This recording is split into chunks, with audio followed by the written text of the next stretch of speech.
आप देख रहे हैं हॉट स्टॉक्स। मैं हूं पल्लवी। आज शुरुआती कारोबार में निफ्टी 99 के ऊपर खुला और 9913 का रिकॉर्ड लेवल भी छुआ, लेकिन जल्द ही बाजार ऊपरी सरों से फिसल गया। इंट्राडे में निफ्टी ने 9845 तक का लो भी छुआ। कारोबारी सत्र के आखिरी घंटे में बाजार में रिकवरी देखने को मिली और सेंसेक्स और निफ्टी फ्लैटिश टोन पर ही बंद हुए। मिड कैप और स्मॉल कैप शेयरों में भी आज हल्की खरीदारी रही। सेक्टोरली देखें तो हेल्थ केयर, बैंक, तेल गैस कंपनियों के शेयरों में सबसे ज्यादा खरीदारी आज देखने को मिली। वहीं कैपिटल गुड्स, कंज्यूमर ड्यूरेबल शेयरों में बिकवाली का रुख था। इस पूरे हफ्ते की बात करें तो सेंसेक्स और निफ्टी में करीब 2% तक की तेजी देखने को मिली।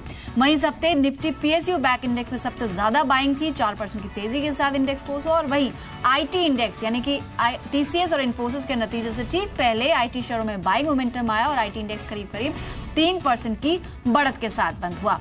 अगर कुछ और सेक्टर्स का परफॉर्मेंस देखें इस हफ्ते तो पावर इंडेक्स करीब 2.5% की तेजी पे बंद हुआ। वहीं इस हफ्ते बीएसई बैंकेक्स ने भी 2% तक की तेजी दिखाई। निफ्टी फार्मा इंडेक्स 2% की बढ़त के साथ बंद हुआ और आज भी फार्मा काउंटर्स में खरीदारी जारी रही।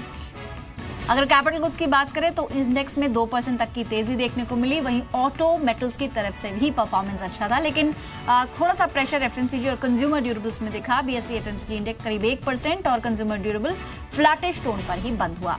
आज के एफआईज और डीआईएस के आंकड़ों पर भी नजर डाल लेते हैं। कल की रिकॉर्ड तेजी के बाद आज एफआईज की तरफ से 673 करोड़ की खरीदारी देखने को मिली। वहीं कैश में अगर डीआईएस की बात करें तो 136 करोड़ की बिकवाली देखने को मिली है। लेकिन अब बाजार के इस मौजूदा स्थिति में कहां पर आपको निवेश करना चाहिए और बाजार की चाल कैसी रह सकती है, आइए सुनते हैं एक्सपर्ट्स की राय। प्राइवेट बैंक्स में लगातार इंटरेस्ट बना हुआ है और अपने इंपॉर्टेंट सपोर्ट्स के आसपास जाने के बाद वो रिकवर कर लेते हैं, जैसे इंडसइंड बैंक हो या आप पकड़ लीजिए कि यस बैंक की, जिनमें इंपॉर्टेंट सपोर्ट्स हिट होने के बाद वापस अच्छी रिकवरी देखने को मिली है। प्लस मुझे लगता है कि एक्सिस बैंक एक ऐसा स्टॉक है कि जो शायद इस रैली में पार्टिसिपेट कर सकता है आने वाले दिनों में। आईसीआईसीआई बैंक है जो इतने दिन से शांत पड़ा था, उसमें एक एक्टिविटी है। प्लस अगर आप पीएसयू बैंक्स को देखते हो तो वो अपने ऑलरेडी मैं बोल सकता हूँ कि लोअर लेवल्स पे आ चुके हैं। शायद डिसअपॉइंटमेंट हो तो इनमें वीकनेस देखने को मिले, लेकिन समा मुझे नहीं लगता कि बिकॉज ऑफ बैंक कोई रैली कोई डिस्टर्ब हो। समाव अगर कोई फॉल करेक्शन अगर मिले देखने को तो पीएसयू बैंक से इनफैक्ट हम ऐड कर सकते हैं। ऑलराइट, तो आप सुन रहे थे कोटक सिक्योरिटीज के श्रीकांत चौहान को, और पिछली बार भी जब हमने उनसे बात की थी तो उन्होंने कुछ बैंकिंग काउंटर्स के नाम लिए थे जहां पर आप बाइंग कर सकते हैं। वहीं संजीव भसीन ने माना कि 9000 का जो उनका प्रेडिक्शन था थोड़ा सा गलत साबित हुआ, लेकिन बाजार में करेक्शन जरूर दिखेगा। आज के एक्सपर्ट इम्तियाज कुरैशी हमारे साथ मौजूद हैं। Good evening Imtiaz. मार्केट्स में रिकॉर्ड हाइज रोज टच हो रहे हैं और ज्यादातर एक्सपर्ट्स अभी भी बुलिश है, लेकिन फिर भी एक कॉशियसनेस थोड़ी सी दिख रही है और कई एक्सपर्ट्स से मान रहे हैं, आपने सुना भी होगा अभी संजीव भसीन को, कि बाजार में करेक्शन तो दिखेगा। क्या उसे बाइंग का मौका माने या फिर थोड़ा सा संभल कर चलने की जरूरत है? Very good evening Pallavi. देखिए मेरे ख्याल से यहाँ पे थोड़ा सा अप ट्रेंड अभी भी पेंडिंग है, जो कि निफ्टी को तकरीबन 9950 9980 के रेंज में लेके जा सकता है और वहाँ से थोड़ा सा प्रॉफिट बुकिंग हावी हो सकती है। बट मेरा अनुमान है कि अगले 2 से 3 ट्रेडिंग सेशन अभी भी मार्केट के ऊपर के स्तर में ही यहाँ पे देखने मिलेंगे। प्रॉफिट बुकिंग हो सकता है कि 2 से 3 ट्रेडिंग सेशन के बाद निकले और जो कि काफ़ी ज़्यादा एग्रेसिव नहीं होगा, बट मेरे ख्याल से माइल्ड प्रॉफिट बुकिंग होगा जो कि निफ्टी को वापस 9800 पे स्टेबलाइज कर सकता है। ऑलराइट, चलिए अब दर्शकों के सवालों को भी शामिल कर लेते हैं। पहले क्विकली तरीका बताएं। अगले आधे घंटे टोल फ्री लाइंस खुली हैं। आपको कोई भी सवाल पूछना है एक्सपर्ट से अपने निवेश से जुड़ा हुआ तो आप हमें कॉल कीजिए, साथ ही आप व्हाट्सएप और फेसबुक के जरिए भी हमसे जुड़ सकते हैं। चलिए शुरुआत करते हैं। हमारे साथ इस वक्त फोन लाइन पर है नरेश अमृतसर से। नरेश जी गुड इवनिंग, बताइए कौन सा स्टॉक लिया है? Good evening madam. मैंने 3000 शेयर इंडिया ग्लाइकोल के लिए हैं 200 रुपए पे। अच्छा ठीक है, तो 200 रुपए। हाँ जी, 200 रुपए में 3000 शेयर लिया है, मैं होल्ड कर सकता हूँ 6 महीने। 6 महीने रुक सकते हैं, ठीक है ठीक है। ऑलराइट सर, फ्यूचर क्या होगा मेरे को? चलिए फ्यूचर बताना थोड़ा सा मुश्किल है, लेकिन ये जरूर बता सकते हैं कि स्टॉक के चार्ट्स कैसे लग रहे हैं। इम्तियाज जी, इंडिया ग्लाइकोल्स ऑलमोस्ट उनकी खरीद के आसपास ही घूम रहा है। आज 208 तक का लेवल भी इसमें दिखा, लेकिन क्लोजिंग निचले स्तरों पर ही हुई है। अगले 6 मंथ्स के लिए कोई टारगेट सजेस्ट करेंगे और स्टॉप लॉस तो बता दीजिए इन्हें। देखिए मेरे ख्याल से स्टॉक्स में अभी भी अप ट्रेंड है, थोड़ा सा इलिक्विड काउंटर है, बट मेरे ख्याल से ट्रेंड काफी ज्यादा यहाँ से ऊपर के स्तर में यहाँ पे दिखाई देता है। तकरीबन 193 के आसपास काफी अच्छा स्ट्रॉन्ग सपोर्ट है। जब तक वो ब्रेक नहीं होता हो सकता है कि स्टॉक्स आने वाले दिनों में आपको 240 250 के रेंज दिखा सके, वहां पे एक बार के लिए प्रॉफिट बुक कर सकते हैं। तो कोई भी तेजी आती है प्रॉफिट्स बुक करने की सलाह होगी। फिलहाल इसमें थोड़ा सा प्रेशर इनके चार्ट्स पे दिख रहा है। फोन लाइन पर हमारे साथ अब हैं विकास राजस्थान से। विकास, गुड इवनिंग, बताइए स्टॉक कौन सा है आपका? जेपे एसोसिएट के हाँ, 310 शेयर है, 22 रुपए 11 पैसे के भाव में। ये हाल फिलहाल में खरीदा है क्या? अभी 22 रुपए का भाव अभी दिखा था कुछ दिन पहले। कब लिया? मेरा लॉन्ग टाइम का नजरिया है मैडम। पर आपने लिया कब है? मैम अभी 3-4 दिन हुए हैं। हाँ, मैं वही कह रही थी आपसे। 22 रुपए पे इम्तियाज इन्होंने जेपी एसोसिएट्स खरीदा है। हालांकि जिस वक्त तेजी आई थी जब इनकी इंडिया सीमेंट्स के साथ अल्ट्राटेक सीमेंट के साथ डील क्लोज हुई है, तब इन्होंने शायद एंट्री ली है 22 रुपए पर। और फिलहाल 2 रुपए का इनको नुकसान हो रहा है हर शेयर में। क्वांटिटी भी अच्छी खासी 310। लॉन्ग टर्म के लिए क्या ये सेफ बेट है? देखिए, मेरे ख्याल से स्टॉक्स में अभी भी थोड़ा सा यहाँ पे प्रॉफिट बुकिंग रहेगा और यहाँ पे जो ट्रेंड यहाँ पे नजर आ रहा है, तकरीबन हो सकता है कि स्टॉक वापस से एक बार के लिए 19 और 20 रुपए के आसपास जाके सेटल हो जाए। इनके लिए एक ही स्टॉप लॉस होगा यहाँ पे 18.50 पे, जहाँ से प्रीवियसली रैली चालू हुई। अगर स्टॉक इसके नीचे बंद आता तो वहाँ से एग्जिट ले लेना चाहिए और पोजीशंस के अपने निकल जाना चाहिए। अगर नहीं ब्रेक होता तो 18.50 पैसे से होल्ड करिए। हो सकता है कि आने वाले दिनों में मे बी 3 से 4 महीने में कुछ अगर डेवलपमेंट होता है on the front of fundamental, stocks में काफी ज्यादा पोटेंशियल है कि हमें तकरीबन एक ऊपरी स्तर में 30-32 के रेंज भी देखने मिल जाए।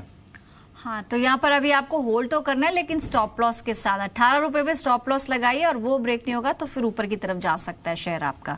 फोन लाइन पर हमारे साथ अब है अंशु जयपुर से। अंशु जी नमस्ते, बताइए कौन सा स्टॉक लिया हुआ है आपने? नमस्ते मैडम, मेरे पास एक तो थॉमस कुक है, मेरे पास 101 रुपीज में स्टैंडर्ड शेयर है। एक इंडिया बुल्स वेंचर्स है मेरे पास। अच्छा, 36 रुपीज में मैंने लिया था 1000 शेयर। 36 रुपीज में? आपके भाव से तो लग रहा है स्टॉक के कि बहुत लॉन्ग टर्म के इन्वेस्टर आप हैं। और कितना टाइम इसको दे सकते हैं? और मैडम मैं तो अभी काफी समय से लेके बैठा हूँ इसको, तो मेरे को पता है इनका आगे भविष्य क्या है। सर, भविष्य तो जैसे मैंने पहले भी कहा, भविष्य बताना बड़ा मुश्किल होता है। लेकिन आपने स्टॉक का जो चुनाव किया और फिर जिस तरह की रैली इन दोनों शेयर्स में मिली है, एक्सपर्ट से जान लेते हैं क्या कर सकते हैं। थॉमस कुक 100 रुपए के पर खरीदा, 250 रुपए के आसपास स्टॉक पहुंच गया, अच्छा मुनाफा इन्होंने कमा लिया। साथ ही इनका दूसरा स्टॉक है इंडिया बुल्स वेंचर्स, वहां पर भी क्वांटिटी काफी 1000 शेयर्स ले रखे हैं इन्होंने 36 के लेवल्स पे। मल्टीफोल्ड मुनाफा है। तो लॉन्ग टर्म के इन्वेस्टर हैं, कितना और इनको रखना चाहिए, होल्ड कब तक करना चाहिए इम्तियाज? देखिए, पहले मैं थॉमस कुक की यहाँ पे बात करना चाहूँगा और यहाँ पे उनको कहना भी चाहूँगा कि काफ़ी अच्छा यहाँ पे इन्होंने निवेश किया और निवेश का काफ़ी अच्छा रिटर्न मिला यहाँ पे। बट थोड़ा सा यहाँ पे जो लास्ट लेग ऑफ रैली है काफ़ी ज़्यादा स्लो नज़र आ रही है, बिकॉज जो प्रीवियस टॉप जो बना था 256 का, वो तकरीबन ऑलमोस्ट अभी तक ब्रेक नहीं हुआ, जहाँ पे market almost all time high पे चल रहा है। तो मेरे ख्याल से हो सकता है कि थोड़ा सा यहाँ पे नाराज कर सकता है स्टॉक्स। 238 के आसपास का यहाँ पे स्टॉप लॉस लगा है, which is very much close to the price. अगर 238 ब्रेक होता तो इनको थोड़ा सा प्रॉफिट बुक कर लेना चाहिए और वेट करना चाहिए स्टॉक वापस से नीचे आ जाए तो वो री एंटर करे।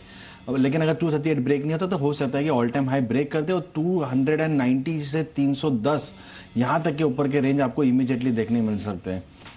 दूसरा, अगर हम बात करेंगे इंडिया बुल्स वेंचर की, तो काफ़ी अच्छी एक रैली चली यहाँ पे इंडिया बुल वेंचर में और मेरे ख्याल से ये उसी रैली का यहाँ पे थोड़ा सा रिट्रेसमेंट हो रहा है। तो ये रिट्रेसमेंट तो और हावी हो सकता है। थोड़ा सा मैं यहाँ पे इनको कॉशियस होने कहूँगा और स्ट्रिक्ट स्टॉप लॉस रखने की यहाँ पे बात करूँगा 168 रुपीज़ की। ठीक है, तो स्टॉप लॉस लगाइए 168 का। इंडिया बुल्स वेंचर्स में होल्ड ऑन करना है और साथ ही जो आपका दूसरा स्टॉक है थॉमस कुक, गिरावट में आप फर्दर इसमें खरीदारी कर सकते हैं। स्ट्रॉन्ग मुनाफा आपको ऑलरेडी हो रहा है। कुछ और दर्शक है, उनसे भी बात करते हैं। इस वक्त फोन लाइन पर हमारे साथ है रोहित फरीदाबाद से। रोहित, गुड इवनिंग, बताइए स्टॉक कौन सा लिया है?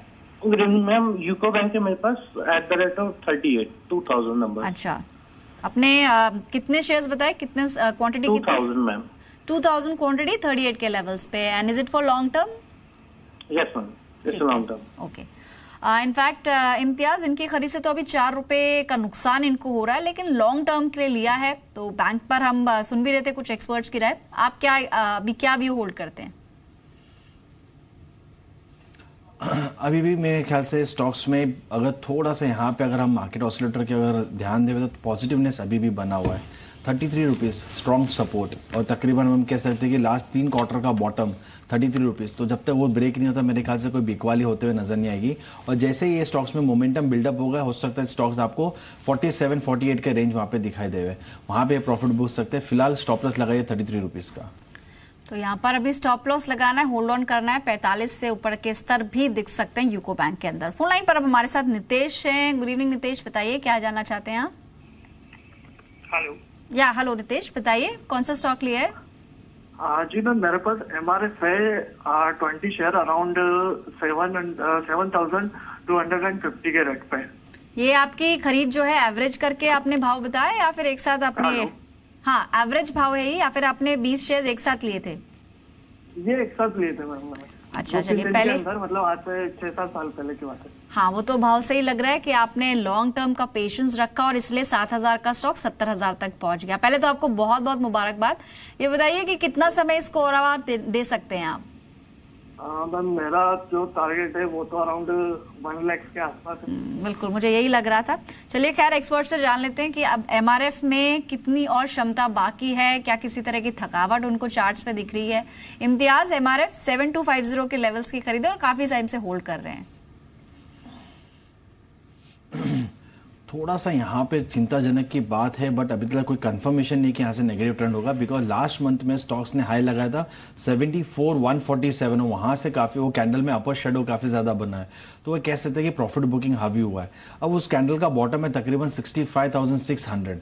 अगर वो ब्रेक हो जाता तो मैं इनको एडवाइस करूंगा कि एक बार के लिए प्रॉफिट बुक करिए। हो सकता है कि स्टॉक वापस से 60,000 के नीचे के लेवल जाते हुए नजर आए हुए प्रॉफिट बुकिंग में, तो री एंटर कर सकते हैं नीचे के लेवल में, बट एज ऑफ नाउ 65,600 यहाँ का स्टॉप लॉस लगा के होल्ड करिए।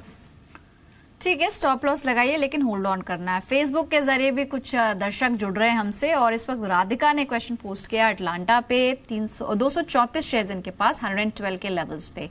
अटलांटा थोड़ा सा प्रेशर दिख रहा है, आज स्टॉक ऑलमोस्ट 105 के लेवल्स पे क्लोज हुआ है। इन्होंने मेंशन तो नहीं किया कितना टाइम रखेंगे, लेकिन अभी चार्ट्स देखकर क्या सजेस्ट करेंगे आप? देखिए, एटलांटा पे मैं कहीं ज़्यादा पॉजिटिव नहीं हूँ, बट 98 रुपीज़ का स्ट्रॉन्ग बेस सपोर्ट है यहाँ पे। जब तक वो ब्रेक नहीं होता मेरे ख्याल से होल्ड ऑन करना चाहिए पोजीशन में, और हो सकता है कि अगर थोड़ा सा यहाँ पे अगर 100 रुपये के आसपास स्टॉक मिले, 101 के आसपास, तो एक बार के लिए थोड़ा सा एवरेज कर लीजिए और वापस एक अगर पुल बैक आता है तो स्टॉक से आपको तकरीबन 117-118 के प्राइस आपको थोड़े दिनों में दिखा सकता है। तो फिलहाल 98 के स्टॉपलेस से होल्ड करिए और ऊपरी स्तर में 115-120 के आसपास एग्जिट ले लीजिए। ठीक है, तो अभी आपको होल्ड करना है, लेकिन थोड़ा सा ऊपर आए तो आप निकल भी सकते हैं। मनु भाई पटेल हैं, ये रेडिंगटन को लेके जानना चाहते हैं। इनकी खरीद है 142 के लेवल्स की, 500 क्वांटिटी इन्होंने ले रखी है। रेडिंगटन ऑलरेडी अच्छी चाल दिखा चुका और इस एक साल में भी देखे तो स्टॉक ऑलमोस्ट कह सकते हैं कि डबल डिजिट रिटर्न्स स्टॉक ने दिए हैं। आप क्या सजेस्ट करेंगे इसके प्रीवियस परफॉर्मेंस को देखते हुए? इनकी खरीद तो क्योंकि ऊपर की ही लग रही है, 100 से स्टॉक 150 रुपए तक पहुंच गया। पिछले एक साल में 40% का रिटर्न इसने दिखाया है, इन्वेस्टर्स को दिया है, लेकिन इस हाई लेवल पे खरीदा है, क्या कर सकते हैं अभी? यस, मैं आपकी बात से काफ़ी सहमत हूँ कि काफ़ी हाई लेवल पे इन्होंने बाई किया है। चाल तो इसकी स्टॉक की 82 रुपीज़ से चालू हो चुकी थी, अगर कह सकते हैं प्रॉपर ब्रेकआउट 106 रुपये पे आ चुका है, जहाँ पे स्टॉक्स ने आपको 146, 147 तक के हायर रेंज दिखा चुके हैं, 157 तक जा चुका है। Last month same candlestick pattern बना हुआ है, जैसे मैंने MRF की बात की कि अपर शेडो बहुत ज़्यादा है, मतलब प्रॉफिट बुकिंग हावी हुई है, बट एक कन्विक्शन है कि यहाँ पे वॉल्यूम नहीं बिल्डअप हुआ है, मतलब एक माइल्ड प्रॉफिट बुकिंग है, तो इनको होल्ड करना चाहिए पोजीशन। 124 का स्टॉपलेस लगाइए, हो सकता है स्टॉक्स आपको ये महीने या नेक्स्ट मंथ तक 160-170 का भाव दिखा दे, वहां पे प्रॉफिट बुक कर सकते हैं। ठीक है, अगला सवाल फेसबुक पर है प्रशांत का, फ्यूचर कंज्यूमर को लेकर इनकी क्वेरी है। इनके पास 100 शेयर्स है 21 रुपए के भाव पर।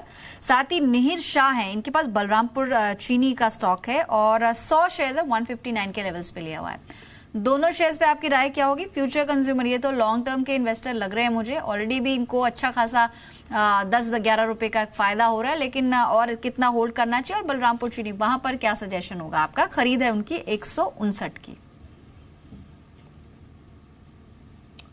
देखिए, मैं एक ज़्यादा यहाँ पे कुछ कन्विक्शन यहाँ पे दे नहीं पाऊंगा फ्यूचर कंज्यूमर के, बिकॉज काफ़ी ज़्यादा यहाँ पे इनकम्प्लीट कैंडलस्टिक पैटर्न यहाँ पे नज़र आता है, तो बोलना बड़ा मुश्किल है।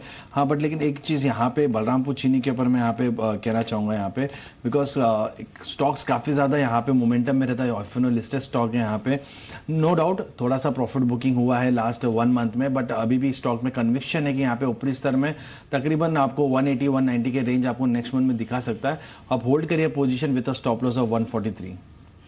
ऑलराइट, तो अभी आपको होल्ड ऑन करने की सलाह है बलरामपुर चीनी के अंदर। और 143 का आपको स्टॉप लॉस रखना होगा। फ्यूचर कंज्यूमर उतना अट्रैक्टिव एक्सपर्ट को नहीं लग रहा है। फोन लाइन पर हमारे साथ बीडी राठी हैं कोलकाता से। Mister Rathi, good evening. बताइए स्टॉक कौन सा है आपका?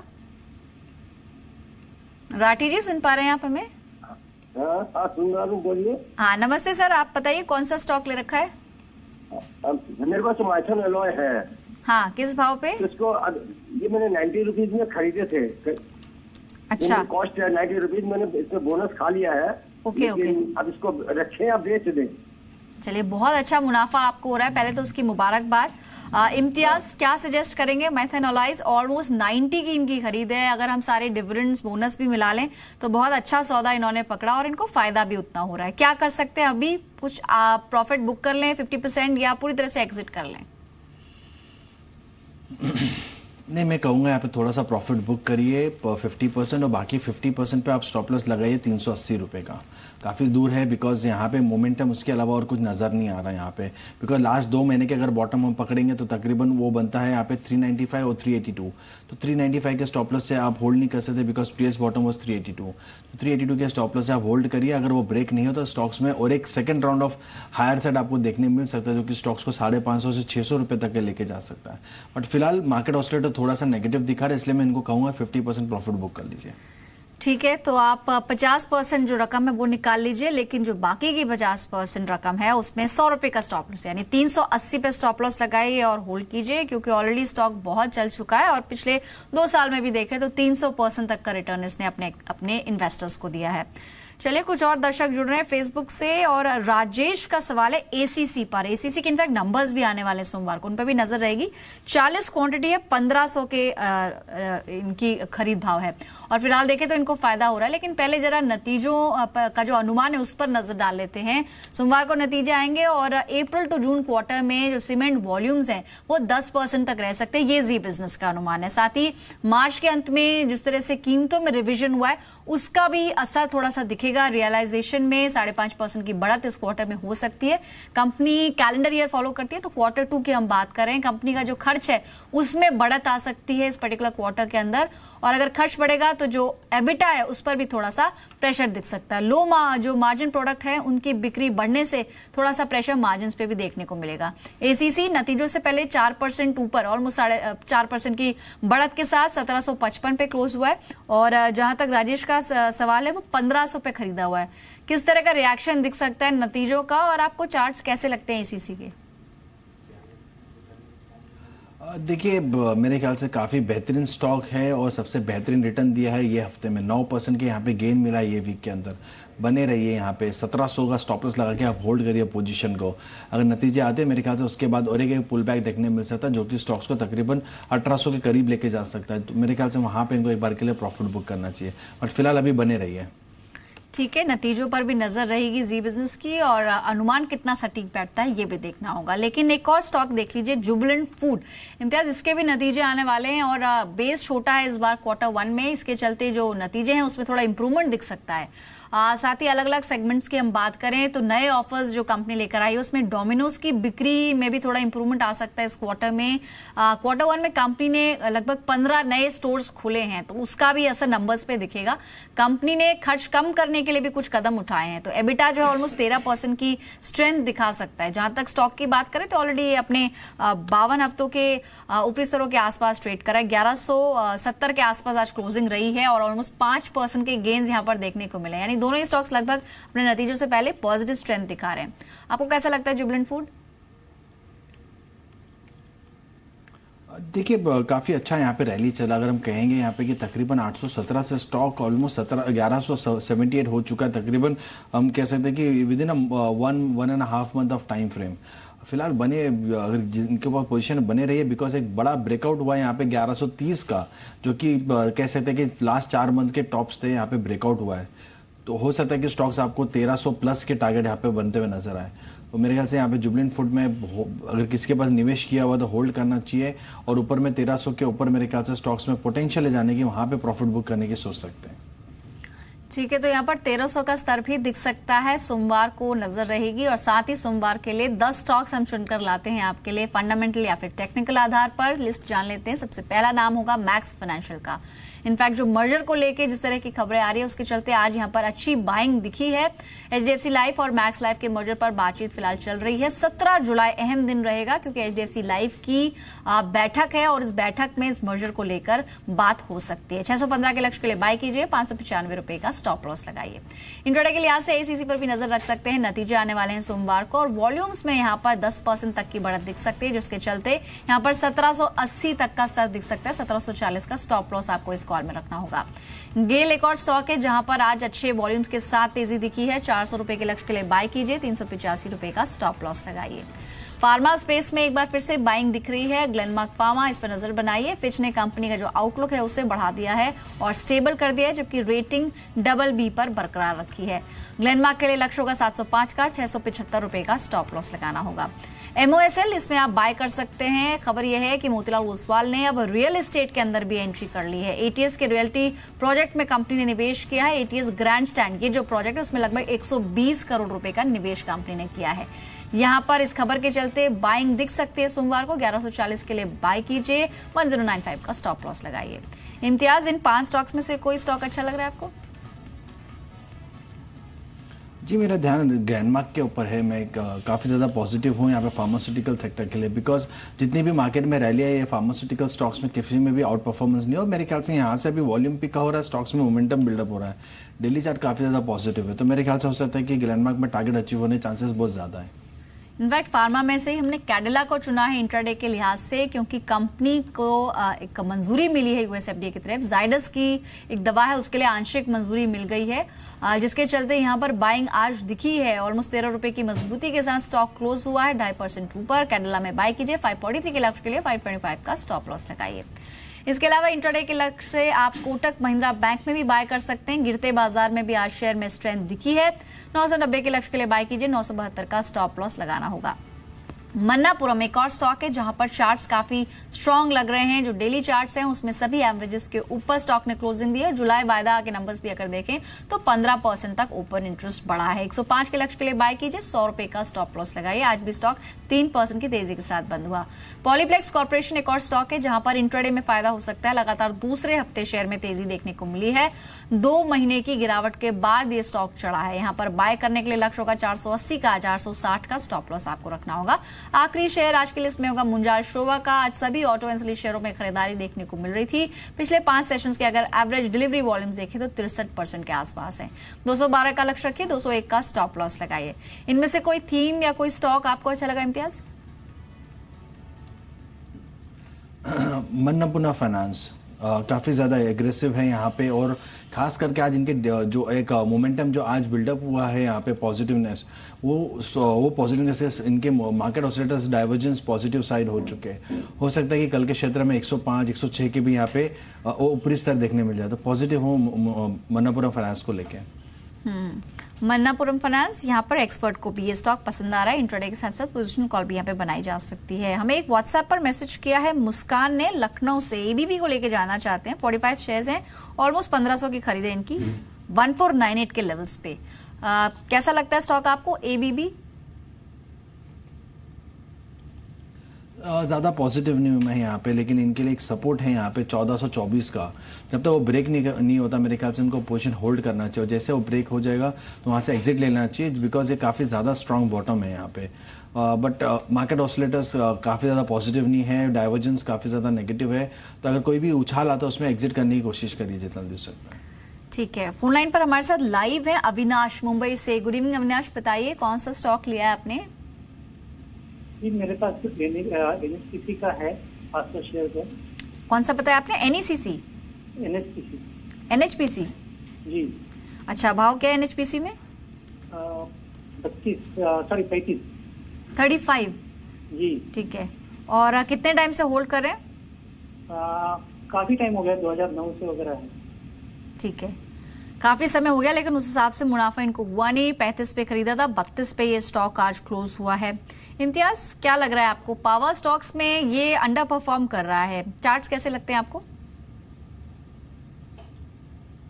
देखिए, अगर इनका नजरिया लंबी अवधि का तो मैं इनको यहाँ पे कहूंगा कि होल्ड करिए पोजीशंस को। अगर कैपिटल है यहाँ पे तो अगर थोड़ा सा यहाँ पे करेक्शन था, स्टॉक आपको 30 और 29 के रेंज में अगर मिलता है तो वहाँ पे एवरेज करिए ताकि आपकी कॉस्टिंग नीचे आ सके। और फिलहाल लगाइए स्टॉप लॉस आप 28.5 रुपये का, और जब तक ये ब्रेक नहीं होता 28.5 रुपये होल्ड करिए अपने पोजीशन को। और ऊपरी स्तर में मेरे ख्याल से जिस दिन ब्रेकआउट आएगा स्टॉक्स में इतना फास्ट रिजल्ट देखने मिल सकता है कि स्टॉक्स आपको 38-40 वेरी इमीडिएटली दिखा सकता है। तो फिलहाल बने रहिए विद स्टॉप लॉस ऑफ 28.5 रुपये। ऑलराइट, तो यहाँ पर अभी होल्ड कर सकते हैं, लेकिन 28 रुपये 50 पैसे का एक स्टॉप लॉस आपको रखना होगा। इनफैक्ट एक मैसेज हमें भेजा है उत्कर्ष ने, एक्सिस बैंक को लेकर जानना चाहते हैं। 500 क्वांटिटी है 508 के लेवल्स पे। बैंक्स को लेकर काफी कुछ हमने एक्सपर्ट्स की भी राय सुनी और काफी चर्चा भी कर रहे हैं। इनको हल्का फायदा हो रहा है, लेकिन पॉसिबिलिटी कितनी लगती है फायदा और कितना बढ़ सकता है इनका?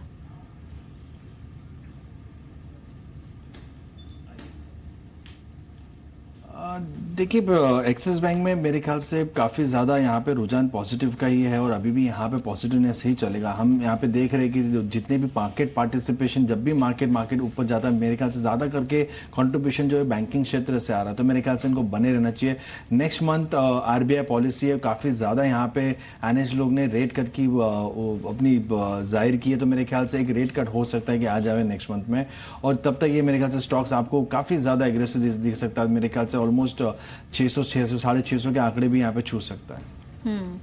इनफैक्ट क्या आपके ध्यान में कोई एक पर्टिकुलर स्टॉक जो आपको अच्छा लग रहा हो सोमवार के लिए, आप बताना चाहेंगे यहाँ पर?